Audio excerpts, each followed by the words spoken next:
안녕하세요. 아발란체입니다. 오늘 저는 아주 가볍게 최근에 아주 열풍처럼 불고 있는 공모주 청약에 대해서 이야기를 해볼까 하는데요.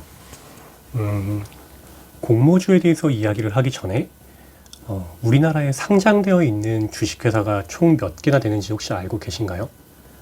그냥 대충 감만 잡는다는 느낌으로 알고 계시면 좋을 텐데 약 2,000개 정도의 회사가 있습니다. 우리나라에 정말 수많은 주식회사 중에서 2,000개의 회사들이 선정돼서 코스피 시장과 코스닥 시장에 상장되어 있죠. 코넥스라는 약간 별개의 시장도 있는데 일단 여기는 제외할게요. 네, 그러면은 그 2,000개의 회사들이 언젠가는 다 상장을 하긴 했네요. 그죠? 그럼 그때 상장할 때 공모하고 청약도 받았겠죠? 우리가 알고 있는 삼성전자, 포스코, 현대차, KT 다 마찬가지로 그렇게 공모를 하고 그렇게 청약을 받고 그렇게 사람들이 몇 대 몇의 경쟁률을 뚫고 몇 주의 주식을 받아서 지금까지 이어져 오고 있는 겁니다. 근데 마치 공모주라고 하면 공모주의 역사는 그렇게 긴데도 불구하고 SK바이오팜 이후로 공모주라 그러면 일단 무조건 돈을 번다고 생각하시는 분들이 많은 것 같아요. 사실 따상이라는 말이 나온 것은 SK바이오팜 때부터라고 해도 과언이 아닙니다. 바이오팜 당시에 그렇게 공모주 청약이 인기가 많았던 것은 바이오팜의 가치가 높아서 공모주라는 게 너무 신기해서 공모주가 뭐 처음이어서 전혀 아닙니다. 그냥 당시에 시중에 유동 자금이 너무너무 많았기 때문이에요. 어떻게 타이밍이 잘 맞은 거죠. 바이오라는 어떤 테마 플러스 엄청난 저금리 당장 내가 은행에 가가지고 엄청나게 저렴한 금리로 신용대출을 받을 수 있는 그런 상황 그리고 마땅히 돈을 어디다 굴릴지 모르겠는 그런 상황 이런 것들이 다 콜라보가 돼가지고 공모주라는 게 생각해보니까 딱 내가 이 사흘 동안만 돈을 빌릴 수 있으면 사흘만 돈을 빌릴 수 있으면 완전 무위험으로 돈을 벌 수 있네 이렇게 생각할 수 있는 거죠. 그렇기 때문에 정말 많은 분들이 SK바이오팜에 그렇게 들어갔던 거예요. 근데 카카오게임즈랑 빅히트 생각해보면 SK바이오팜에 들어갔던 돈은 그렇게 많지도 않습니다. 뭐 요즘에 워낙 비교하는 기사들이 많았으니까 잘 아시겠지만 왜냐하면 그때까지만 해도 바이오팜, 청약 이런 것들이 익숙하지가 않았으니까요. 그러니까 가장 대박이었던 잔치는 바로 SK바이오팜 잔치였던 거죠.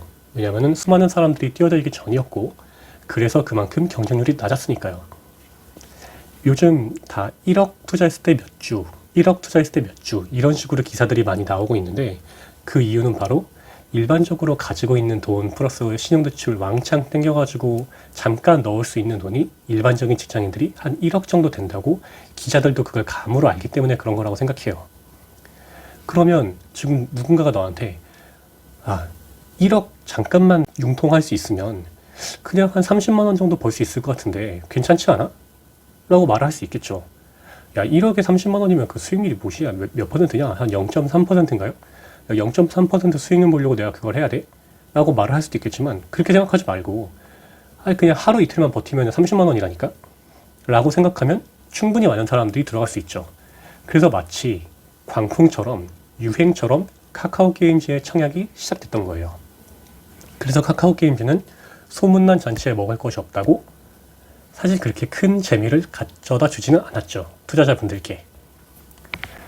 그런 상황에서 오늘 빅히트가 상장을 했습니다. 빅히트의 청약 열기는 SK바이오팜보다는 위고 카카오게임즈보다는 아래였어요. 수익률도 그 정도였습니다. 딱. 그러니까 첫째 날 수익률을 생각해 보면요. 근데 빅히트에 대해서는 제가 조금 하고 싶은 말이 있어요. 일단 빅히트가 오늘 아침에 상한가까지 갔다가 이렇게 쭉쭉쭉쭉 빠져서 많은 그 투자자들의 가슴을 아프게 하면서 마이너스까지 갔기 때문인데 SK바이오팜, 카카오게임즈와 달리 빅히트는 투자자가 한번 머릿속으로 투자 연습을 하기에 이 회사의 가치가 얼마나 되는지 평가하는 연습을 하기에 생각보다 좋은 소재였습니다. 제가 지금 드리는 말씀은 일부러 그렇게 가정을 하는 거예요. 저 그렇게 막 비인간적이거나 매몰찬 사람이 아닙니다. BTS 멤버들이 하나의 공장이고 하나의 기계라고 생각을 해봅시다. 빅히트라는 회사는 BTS라는 공장 하나를 가지고 있어요. 아직까지는. 근데 그 공장이 생산성이 굉장히 좋을 뿐이죠. 641억을 벌어들이는 공장이 있구나. 혹은 그런 제품이 있구나. 근데 제품보다는 공장이라고 보는 게 정확해요. 그 이유는 방탄소년단이나 공장이나 다 늙기 때문입니다. 쓸 수 있는 공장을 돌려서 돈을 벌 수 있는 시기가 아주 정해져 있어요. 굳이 BTS의 군대 문제를 예로 들지 않더라도 한번 직관적으로 이렇게 생각을 해볼까요? BTS 멤버가 제가 정확히는 모르지만 한 5명보다는 많은 것 같아요. 한 6, 7명이라고 합시다. 그럼 6명의 멤버가 다 20대 초중반일 텐데 군대 얘기는 아예 뺄게요. 우리가 연예계에 가지고 있는 가장 큰 리스크인 뭐 음주운전, 뭐 도박, 혹은 뭐 어떤 여자 문제, 이런 문제에서 완전히 자유롭게 너무나 BTS 그분들이 너무나 깔끔하고 훌륭한 분들이어서 전혀 그런 문제를 일으키지 않고 계속 활동을 잘 한다고 가정을 해봅시다. 그럼 지금 20대니까 앞으로 그분들이 세계 정상으로 50년 동안 더 활동한다고 생각해봐요.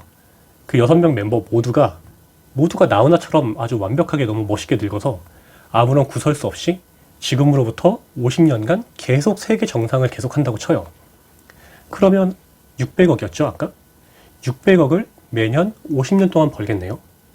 뭐 더 벌 수도 있지. 왜 600억이라고 한정을 해? 라고 저한테 반문하실 수도 있는데 이미 지금 BTS 최정상이라면서요. 이미 세계 최고라고 했어요. 그럼 지금 세계 최고인 상태에서 벌 수 있는 이 돈이 아마도 향후 기대되는 수익과 비슷하거나 더 높다고 할 수 있지 않을까요? 그러니까 BTS는 이미 세계 짱인데 여기서 더 올라갈 데가 없는데 그러면은 돈도 이만큼 벌겠지.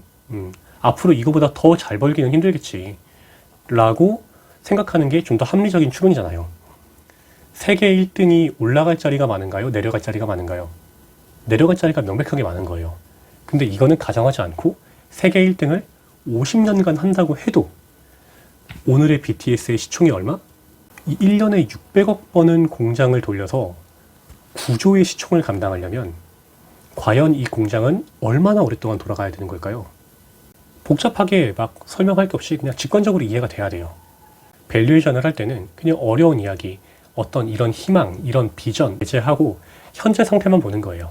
BTS가 앞으로 벌어들일 수 있는 돈을 합리적으로 추론해서 BTS밖에 없는 빅히트 엔터테인먼트의 가격을 비교해 보는 것은 그렇게 어렵지 않은 것 같습니다. 물론 훨씬 더 어려운 이야기들을 많이 할 수 있지만 제가 아주 간략하게 한번 정리를 해본 거예요. 그냥 투자자라면 직관적으로 가격을 알아보는 그런 연습을 해야 되거든요. 이런 거예요. 이 떡볶이가 한 그릇에 8,000원이다. 직관적으로 비싸다는 느낌이 들죠. 저 사람의 연봉이 3억이다. 직관적으로 연봉이 매우 높다는 생각이 듭니다. 이 집은 뭐 위치에 따라 다르겠지만 가격이 얼마다. 그럼 대충 비싸네 싸네라는 감이 있어요. 투자자라면 거기서 한 단계 더 나아가는 겁니다. 이 회사가 얼마야? 약간 어렵죠. 이 회사가 어떻게 얼마인지 알까? A 회사가 얼마래? B 회사가 얼마래? 그럼 그 말을 딱 듣고서 내가 정확히 그게 얼마인지는 모르겠는데 그 가격이 조금 이상한 것 같기는 하다. 좀 싼 것 같은데? 좀 비싼 것 같은데? 이런 감은 가지고 있으면 좋다는 말입니다. 네, 제가 방금 전에 BTS가 작년에 640억을 벌었다고 말씀드렸죠? 그러면은 비슷하게 640억 정도를 번 회사가 뭐가 있을까요? 제가 좀 최근에 관심 깊게 봤던 회사 중에서는 부산에 있는 부산도시가스가 매년 안정적으로 한 500억 정도를 벌고 있습니다. 그냥 매년 안정적이에요. 근데 그런 부산가스의 시총이 얼마냐면 5,600억입니다. 매년 500억을 벌어다 주는 회사의 가격이 5,600억이에요. 뭐 시총이 얼마다, 밸류가 얼마다 이런 말을 하는 것보다 그 회사의 가격이 얼마다 라고 말을 하면 조금 더 쉽게 와닿죠. 그러면 매년 640억을 벌어다 주는 빅히트는 9조고 그거보다 조금 못 벌긴 하지만 매년 한 500억을 벌어다 주는 부산가스는 5,600억이다. 그 두 회사를 같이 비교할 수 있느냐라고 이야기를 하겠지만 돈만 놓고 한번 생각해 볼까요? 돈만 놓고 같은 이야기가 될 수 있습니다. 오늘은 정말 가볍게 한번 제가 썰을 풀어봤는데요. 네, 가끔은 이렇게 자유롭게 말씀드리는 게 어떻게 보면 더 편하게 와닿을 수 있겠다는 생각이 들기도 했습니다. 사실 지금 굉장히 다루기 좀 부담스럽고 껄끄러운 회사에 대해서 네, 유튜브 영상을 찍고 있는데요. 정확히 말씀드리면 찍기는 다 찍었고, 이제 기본적인 편집 작업 중인데, 그거를 올리느라고 계속 고민하던 중에, 이렇게 좀 가벼운 말씀을 통해서 어떤 분위기를 바꿔보고 싶다. 네, 그런 생각이 들었어요. 네, 좋은 밤 되시기 바랍니다. 감사합니다.